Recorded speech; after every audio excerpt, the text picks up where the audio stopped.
Well, and what was to happen after that, Nelthilta? Asked General Woundwort. Make sure you tell us everything, because we know a good deal already. Leave her alone, Vervain, he added. She can't talk if you keep hitting her, you fool. Heisentley said, she said a big bird would attack the Ausla sentries, gasped Nelthilta, and we would run away in the confusion, and then... She said a bird would attack the sentries? Interrupted Woundwort, puzzled. Are you telling me the truth? What sort of a bird? I don't know. I just don't know, panted Nelthilta. The new officer, she said he had told the bird. What do you know about a bird? Said Woundwort, turning to Sherville. Oh, I reported it, sir, replied Sherville. Don't forget, sir, I reported the bird. There was a scuffling outside the crowded council burrow, and Avens pushed his way in. The new officer, sir, he cried. He's gone. He's taken a group of the marked does with him, and he jumped on Bartzia. He broke his leg, sir. And Blackavar's cut and run, too. We never had a chance to stop them. Goodness knows how many have joined them. Flaley, it's all Flaley's doing. Flaley, cried Woundwort. Emblir Frith, I'll blind him when I catch him. Sherville, Vervain, Avens. Yes, and you two as well. Come with me. Which way has he gone? He was going downhill, sir, answered Avens. You lead the way that you saw him take, said Woundwort. And as they came out from the Crixa, 2 or 3 of the Afrafan officers startled at the sight of the murky light and increasing rain. But the sight of the general was more alarming still. Pausing only to stamp the escape alarm, they set out behind him towards the Iron Road. And very soon they came upon traces of blood which the rain had not yet washed away, and these they followed towards the ash tree in the hedge to the west of the warren. Bigwig came out from the further side of the railway arch, sat up, and looked around him. There was no sign either of Hazel or Kehaar, and for the first time since he had attacked Bartzia, he now began to feel uncertain and troubled. Perhaps, after all, Kehaar had not understood his coded message that morning. Or had some disaster overtaken Hazel and the rest?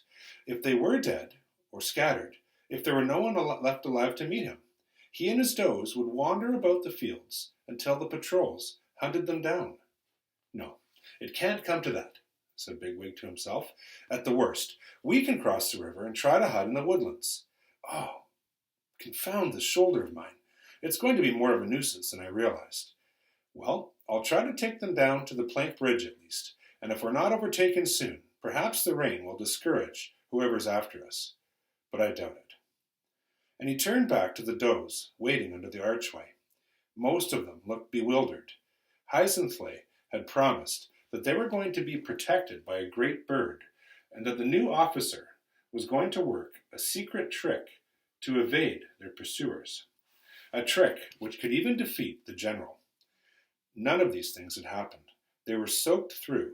Runnels of water were trickling through the arch from the uphill side, and the bare earth was beginning to turn into mud. And ahead of them there was nothing to be seen but a track leading through nettles into another wide and empty field. Come on, said Bigwig. It's not far now, and then we'll all be safe. This way. All the rabbits obeyed him at once. There was something to be said for Afrafan discipline, thought Bigwig grimly, as they left the arch and met the full force of the rain. Along one side of the field, beside the elms, farm tractors had pounded a broad, flat path downhill toward the water meadow below, the same path up which he had run 3 nights before, after he had left Hazel by the boat.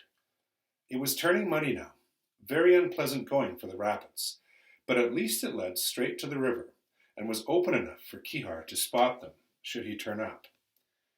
He had just begun to run once more, when a rabbit caught up with him. Stop, Flaley! What are you doing here? Where are you going?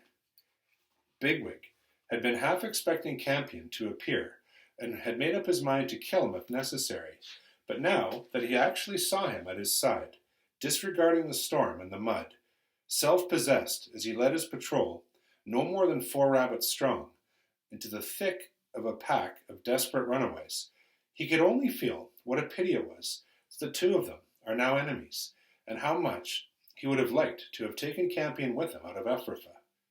Leave, he said. Don't try to stop me, Campion. I don't want to have to hurt you. He glanced to the other side. Blackavar, get the does to close up together. If there are any stragglers, the patrol will jump on them. You would do better to give in now, said Campion, still running beside him. I'm not letting you out of my sight, wherever you go. There's an escape patrol on the way. I heard the signal, and when they get here, you won't stand a chance. And you're bleeding badly now. Curse you, cried Bigwig, striking at him. You'll bleed too before I'm done. Can I fight him, sir? Said Blackavar. He won't beat me a second time.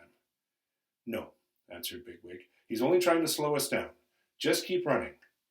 Thlalie, cried the Thuthanang, suddenly, from behind him. It's the General! The General! Oh, what shall we do? And Bigwig looked back, and it was indeed a sight to strike terror into the bravest heart. Woundwort had come through the archway, ahead of his followers, and was running towards them by himself, snarling with fury. And behind him came the patrol. In one quick glance, Bigwig recognized Sherville, Avens, and Groundsel, and with them were several more, including a heavy, savage-looking rabbit, whom he guessed to be Vervain, the head of the council police. It crossed his mind that if he were to run, immediately and alone, they would probably let him go as he had come, and may even feel glad to be so easily rid of him. Certainly, the alternative was to be killed. And at this moment, Blackavar spoke. Never mind, sir, he said. You did your very best. It very nearly worked. We might even be able to kill one or two of them before we're finished. Some of these does can fight as well as us when they're put to it. Bigwig rubbed his nose quickly against Blackavar's mutilated ear and sat back on his haunches as Woundwort came up to them. You dirty little beast, said Woundwort. I heard you attacked one of the council police and broke his leg. We'll settle with you here. There's no need to take you back to Afrifa. You crack-brained slave driver, answered Bigwig. I'd like to see you try. All right, said Woundwort. That's enough. Who's here? Vervain? Campion? Hold him down. The rest of you, get these does back to the warren. The prisoner you'll leave to me. Frith can see you, cried Bigwig. You're not fit to be called a rabbit. May Frith blast you, and your foul Owsla full of bullies. And at that instant, a dazzling claw of lightning streaked down the length of the sky. The hedges and the distant trees seemed to leap forward in the brilliance of the flash, and immediately after it came the thunder, a high tearing noise, as though some huge thing were being ripped to pieces close above them, which deepened and turned to enormous blows of dissolution. And then the rain began like a waterfall. In a few seconds, the ground was covered with water, and over it, to a height of a few inches, rose a haze from the minute splashes of the raindrops. Stupefied with the shock, unable even to move, the sodden rabbits crouched, inert, almost pinned to the earth by the rain. And a small voice spoke in Bigwig's mind. It's your storm, Thlalie Ra. Use it. And gasping, he struggled up and pushed Blackavar. Come on, he said. Get Heisensley. We're going. He shook his head, trying to blink the rain out of his eyes. Then it was no longer Blackavar who was crouched in front of him, but Woundwort, drenched with mud and rain, glaring and scrabbling in the silt with his huge claws. I'll kill you myself, said Woundwort. His long front teeth were barred like the fangs of a rat. Afraid, Bigwig watched him closely. He knew that Woundwort, with the advantage of weight, would jump and try to close with him. He must try to avoid him and rely on his claws. He shifted his ground uneasily and felt himself slip in the mud. Why did Woundwort not jump? And then he realized that Woundwort was no longer looking at him, but staring over his head at something beyond, something behind him that he could not see. Suddenly, Woundwort leapt backwards, and in the same moment, through the all-enveloping sound of the rain, came a raucous clamor. Yark! Yark! Yark! Some big white thing struck at Woundwort, who cowered and guarded his head as best he could. And then it was gone, sailing upwards and turning in the rain. Mr. Bigwig! Rabbit's coming! And sights and feelings swirled through Bigwig as though he were in a dream. The things that were happening no longer seemed connected by anything except his own dazed senses. He heard Kehaar screaming as he dived again to attack Vervain. He felt the rain pouring cold into the open gash in his shoulder, and through the curtain of rain he glimpsed Woundwort dodging among his officers, urging them back to the ditch at the edge of the field.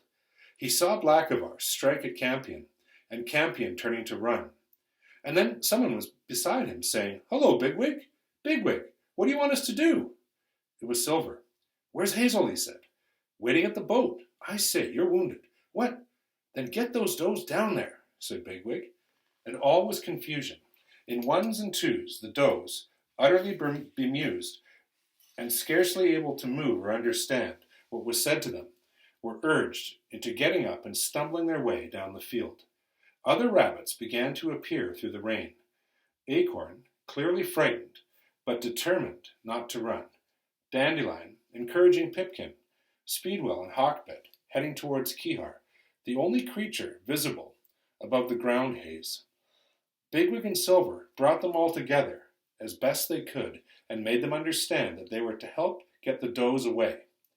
"Go back to Blackberry, go back to Blackberry," Silver kept repeating. "I left a few rabbits in different places to mark the way back," he explained to Bigwig. "Blackberry's the first one, then Bluebell, and then Fiver, and he's really close to the river." "And there is Blackberry," said Bigwig. "You did it then, Bigwig," said Blackberry, shivering. "Was it bad? Good heavens, look at your shoulder."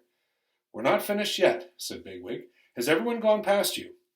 "I think you're the last one," said Blackberry. "Can we go? This storm is terrifying." And Kehaar landed beside them. "Mr. Bigwig," he said, "I fly on those damn rabbits, but they don't run. They go in ditch. I can't catch them there. They're coming all along beside you." "They're never going to give up," said Bigwig. "I warn you, Silver, they'll be at us before it's done. There is thick cover in that water meadow. They'll use that. Acorn, come back. Keep away from that ditch." "Go back to Bluebell. Go back to Bluebell," repeated Silver, running from side to side. And they found Bluebell by the hedge at the bottom of the field. His eyes were white, and he was ready to bolt. "Silver," he said, "I saw a bunch of rabbits, strangers, Ephraphans, I suppose. They came out of that ditch down there, and they've slipped into the water meadows. They're behind us now. One of them was the biggest rabbit I've ever seen." "Then don't stay here," said Silver. "There goes Speedwell. And who's that? Acorn and 2 does with him. That's everyone. Come on, as quick as you can."